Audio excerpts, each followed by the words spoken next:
Évangile de Jésus-Christ selon saint Luc, chapitre 17, versets 26 à 37.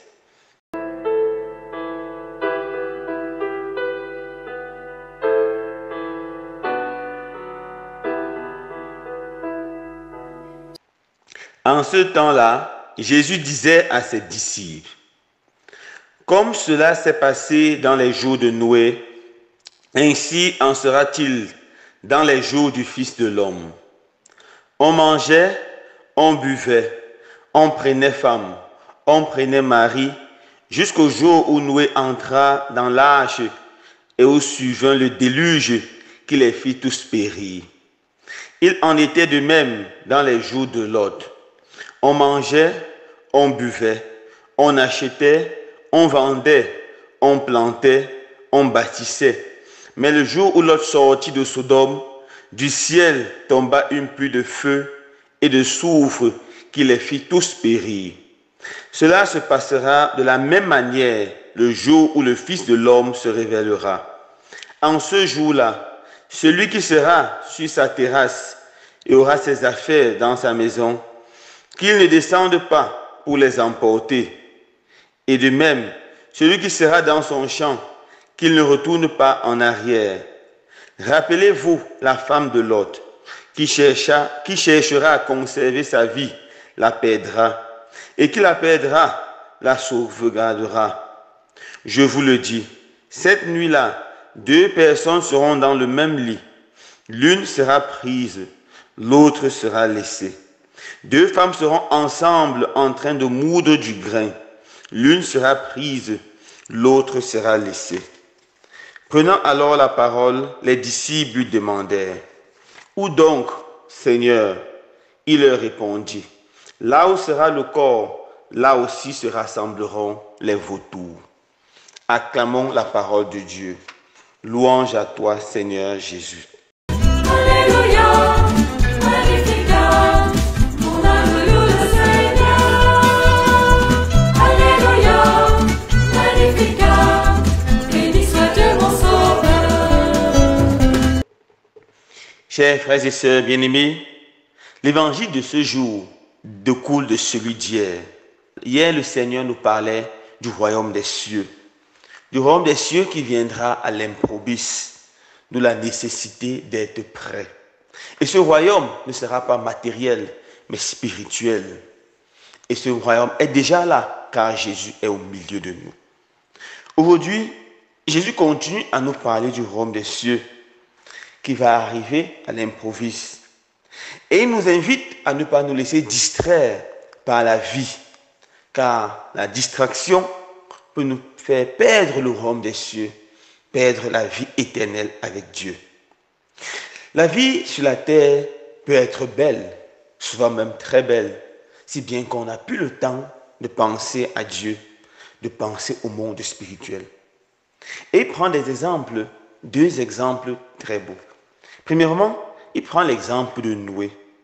Au temps de Noé, les gens étaient tellement occupés par la vie ordinaire, par la vie matérielle. Ils mangeaient, ils buvaient, ils se mariaient. La vie était tellement belle que personne ne pensait à la vie après la mort. Personne ne pensait à Dieu. Celui-là qui a créé la nourriture, la boisson, le mariage et tous les autres plaisirs. Il n'avait plus le temps pour lui.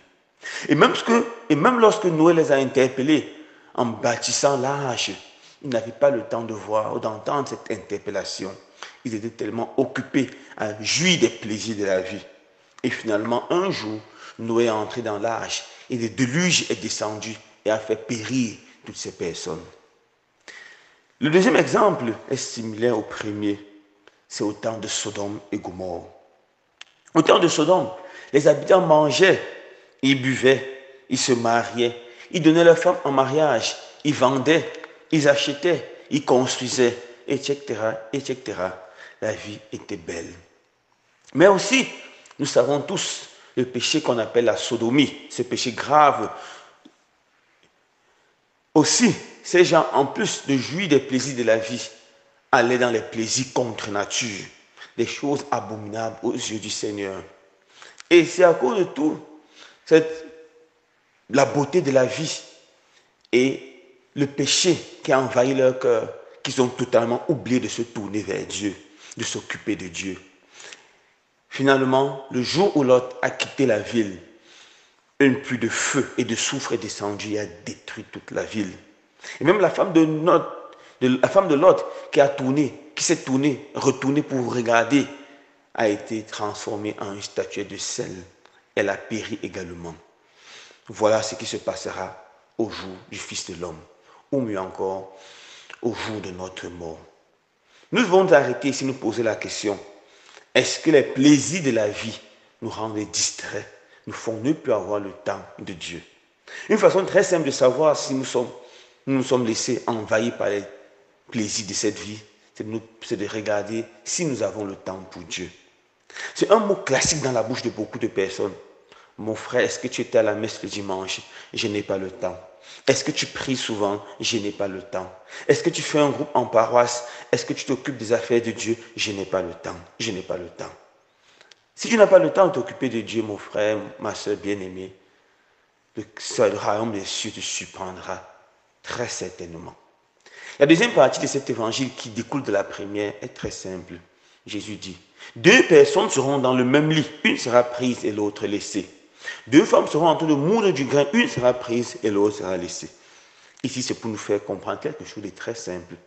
Ce n'est pas notre proximité avec quelqu'un qui est proche du royaume des cieux qui nous fera entrer dans le royaume des cieux, mais le seul fait d'être attentif aux choses spirituelles. Un homme peut dormir avec sa femme sur le même lit. Peut-être la femme est attachée à Dieu, à la prière, aux choses de Dieu. Si l'homme est distrait loin de Dieu, à la fin du temps, il ne sera pas pris. Seule la femme entrera dans le royaume des cieux.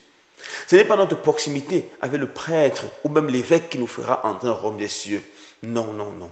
Beaucoup sont amis de prêtres, d'évêques, mais ils périront éternellement. Ce n'est pas parce que lors de ton funérail ou lors de ton enterrement, il y aura 1 ou 2 évêques avec une centaine de prêtres que tu es garanti dans le royaume des cieux. Absolument non. Beaucoup de personnes auront des grands deuils, comme on dit souvent, mais n'hériteront pas du royaume des cieux. Parce que pendant leur vie sur la terre, ils n'avaient pas le temps de Dieu. Ils n'avaient pas le temps pour la prière. Ils n'avaient pas le temps pour leurs frères et sœurs.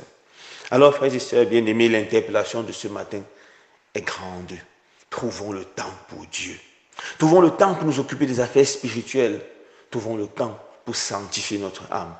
Ne regardons pas seulement les choses matérielles, les choses qui vont passer. Loué soit Jésus-Christ.